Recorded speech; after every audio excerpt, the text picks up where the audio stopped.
পিকে tutorial hub চ্যানেলের আরেকটি নতুন ভিডিওয়ে আমার সকল প্রিয় দর্শক এবং ভিউয়ার্স বন্ধুদের স্বাগত জানাই। প্রিয় দর্শক, তোমাদের উদ্দেশ্যে আমি প্রথমেই জানিয়ে রাখি, তোমরা আমার আজকের এই ভিডিওটি শুরু থেকে শেষ পর্যন্ত সম্পূর্ণ অংশটুকু দেখবে এবং ভিডিওটি তোমাদের কেমন লাগলো তা কমেন্টের মাধ্যমে জানাবে। তোমাদের এই কমেন্টগুলো পরবর্তীতে আমাকে আরো এই ধরনের বিষয়ভিত্তিক ভিডিওগুলি তৈরি করতে উৎসাহিত করবে। তোমরা আমার আজকের এই ভিডিওটি তোমাদের বন্ধু বান্ধব এবং আত্মীয় স্বজনের মধ্যে শেয়ার করে দেবে, যাতে তোমাদের মতো তারাও এই বিষয়ভিত্তিক ভিডিওগুলির মধ্যে দিয়ে উপকৃত হতে পারে। পশ্চিমবঙ্গ উচ্চ মাধ্যমিক শিক্ষা সংসদের একাদশ শ্রেণীর দ্বিতীয় সেমিস্টারের ইতিহাস বিষয়ে আলোচিত অধ্যায় রাষ্ট্রের প্রকৃতি, এই অধ্যায় থেকে আজকে আমি তোমাদের বিখ্যাত গ্রিক দার্শনিক এবং রাষ্ট্রচিন্তাবিদ প্লেটোর আদর্শ রাষ্ট্রের ধারণা সম্পর্কে আলোচনা করব। বিখ্যাত রাষ্ট্রচিন্তাবিদ প্লেটো তার যে কল্পিত আদর্শ রাষ্ট্রের কথা বলেছিলেন, সেটা শুধুমাত্র কল্পনাই ছিল না, সেটি ছিল তার অর্থাৎ প্লেটোর রাষ্ট্রচিন্তার এক গভীর গবেষণার ফলস্বরূপ। মানব জীবন পারস্পরিকভাবে তার উপর ভিত্তি করে প্লেটো একটি আদর্শ রাষ্ট্রের যে কর্তব্য কর্ম এবং গুণ, তার কথাই তার বিখ্যাত গ্রন্থ দ্য রিপাবলিকে ব্যাখ্যা করেছিলেন। এই রাষ্ট্র দর্শনে সংহতি এবং ঐক্যের উপর প্লেটো গুরুত্ব আরোপ করেছিলেন। তার এই আদর্শ রাষ্ট্রের যে প্রকৃতি, সেই সম্পর্কে কতগুলি বিষয়ের কথা বলা যায়। সেগুলি হলো, প্লেটোর বর্ণিত আদর্শ রাষ্ট্র ছিল ব্যক্তি জীবনের এক বর্ধিত সংস্করণ মাত্র।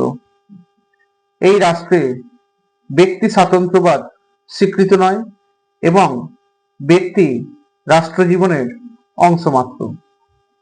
প্লেটো বর্ণিত আদর্শ রাষ্ট্রে এক ধরনের সাম্যবাদী ধারণার অস্তিত্ব ছিল। প্লেটোর শিক্ষাগুরু সক্রেটিসের সদ্গুণই হলো জ্ঞান, অর্থাৎ নলেজ ইজ ভার্চু, এই তত্ত্বের রূপায়ণের যথাস্বরূপ প্রয়াস ছিল এই আদর্শ রাষ্ট্র। রাষ্ট্রচিন্তাবিদ প্লেটোর মতে আদর্শ রাষ্ট্রের সমাজভুক্ত সকল সদস্যরা নিজেকে এক বৃহৎ পরিবারের অন্তর্ভুক্ত বলে মনে করবে। ব্যক্তিগত পরিবার অর্থাৎ জন্মগত সম্পর্কভুক্ত নয়, রাষ্ট্রীয় পরিবারের মধ্যে সমষ্টিগত জীবনযাপনকে প্লেটো তার আদর্শ রাষ্ট্রের ভিত্তি বলে উল্লেখ করেছিলেন।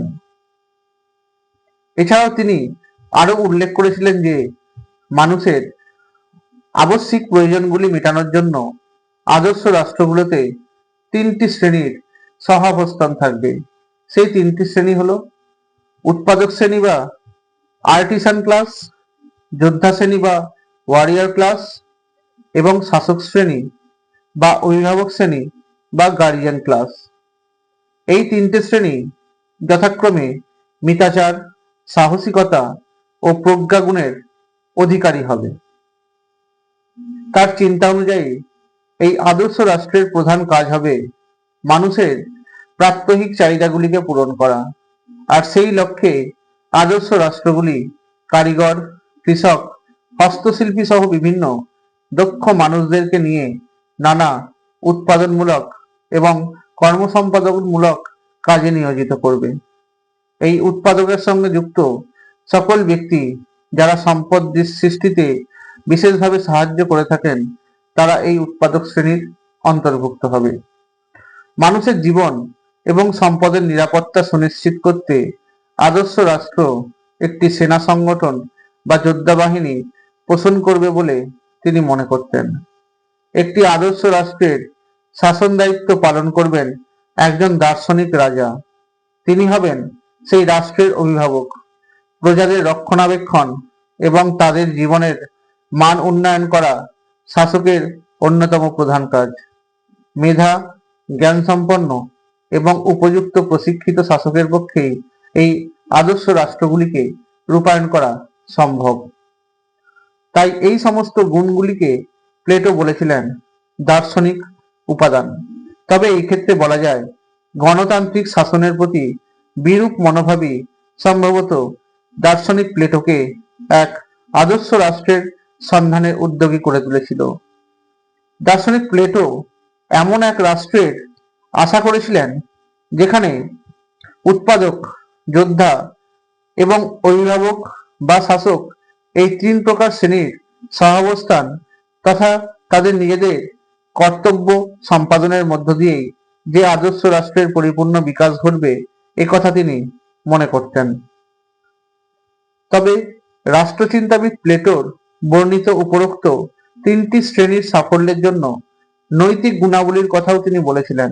সেগুলি হলো উইজডম বা মহত্ব বা প্রজ্ঞা, টেম্পারেন্স বা মিতাচার, কারেজ বা সাহস এবং জাস্টিস বা ন্যায়পরায়ণতা। গ্রিসের রাজধানী এথেন্সের অবক্ষয় এবং পতনের জন্য প্লেটো সাম্রাজ্যবাদী মানসিকতাকে দায়ী বলে মনে করতেন। তাই প্লেটো তার আদর্শ রাষ্ট্রের শাসককে সাম্রাজ্য বিস্তারের যে মোহ তার থেকে মুক্ত থাকার কথা বলেছিলেন। প্লেটোর মতে শাসক অবশ্যই মহত্ব বা প্রজ্ঞার অধিকারী হবেন। এই গুণ রাজাকে প্রজা সাধারণ এবং রাষ্ট্রের যথার্থ মঙ্গল ও অগ্রগতির পথ নির্দেশ করবে। আবার যোদ্ধাদের প্রধান গুণ হবে সাহসিকতা। এর পাশাপাশি তিনটি শ্রেণী হবে মিতাচার গুণের অধিকারী। এই গুণ তাদের সহনশীল করবে। প্লেটোর মতে মিতাচার গুণ উৎপাদক শ্রেণীর ক্ষেত্রে খুবই প্রয়োজন, কারণ এই গুণ তাদের হিংসা, ঈর্ষা, অন্যের ক্ষতি করার ইচ্ছা থেকে মুক্ত রাখবে। ন্যায় বিচার বা ন্যায়পরায়ণতার গুণ হবে সার্বজনীন। প্রত্যেকটা শ্রেণীর নিজ নিজ দায়িত্ব এবং কর্তব্য পালনের আন্তরিক যে প্রয়াস, সেটাকেই তিনি ন্যায় বিচার বলে উল্লেখ করেছিলেন। প্লেটোর মত অনুযায়ী আদর্শ রাষ্ট্রের দৃষ্টিভঙ্গি হবে কল্যাণকামী।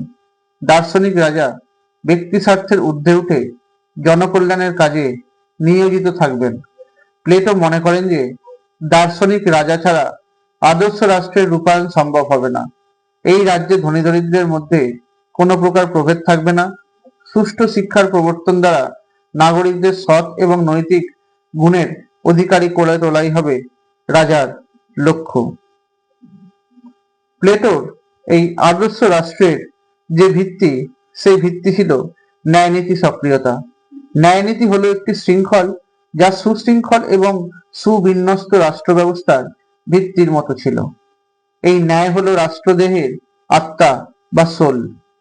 একটি আদর্শ রাষ্ট্র ন্যায়নীতি বা ন্যায় বিচারের পথ অনুসরণ করে প্রগতির অধিকারী হবে, সুখ এবং শান্তির অধিকারী হতে পারবে। বিশিষ্ট রাষ্ট্রচিন্তাবিদ প্লেটোর ন্যায় নির্ভর ব্যক্তি ও রাষ্ট্রের প্রয়োজনে উপযুক্ত শিক্ষা ব্যবস্থার কথাও অনুসন্ধান করেছিলেন।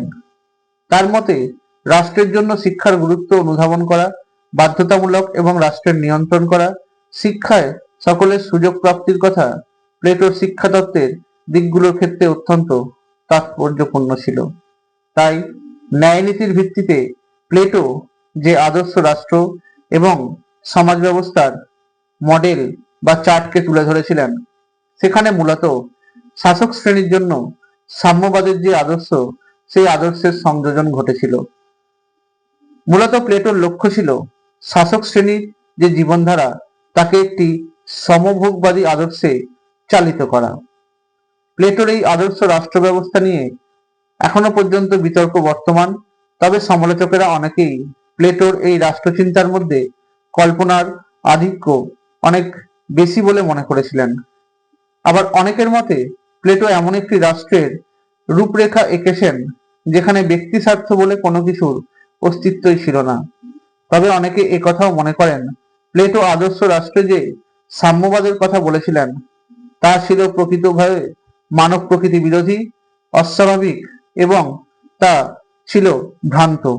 তাই এত কিছু সত্ত্বেও একথা বলা যায় দার্শনিক তথা রাষ্ট্রচিন্তাবিদ প্লেটো তার আদর্শ রাষ্ট্রের যে ধারণা প্রকাশ করেছিলেন তা গ্রিক নগর রাষ্ট্রের যে সংকটতম মুহূর্ত এসেছিল সেই সংকটতম মুহূর্তের কালে এবং তার প্রধান লক্ষ্যই ছিল গ্রিসের রাজধানী এথেন্সের যে হৃত গৌরব তা ফিরিয়ে আনা। প্লেটোর আদর্শ রাষ্ট্রের ধারণা অবশ্য পরবর্তীকালে দার্শনিকদেরও বিশেষভাবে প্রভাবিত করেছিল। আজকে আমি তোমাদের এই একটা গুরুত্বপূর্ণ প্রশ্ন নিয়ে আলোচনা করেছিলাম। তোমরা আমার আজকের এই ভিডিওটি লাইক করে দেবে, কমেন্ট করবে, শেয়ার করে দেবে। আমার চ্যানেল নতুন দেখে থাকলে চ্যানেলটি সাবস্ক্রাইব করে দেবে, পাশে থাকা বেল আইকনটি প্রেস করে দেবে যাতে তোমরা আমার ভিডিও নোটিফিকেশন গুলো পেতে পারো। তোমরা আমার ফেসবুক পেজে ফলো করে দেবে আর ইনস্টাগ্রামে ফলো করে দেবে। ধন্যবাদ।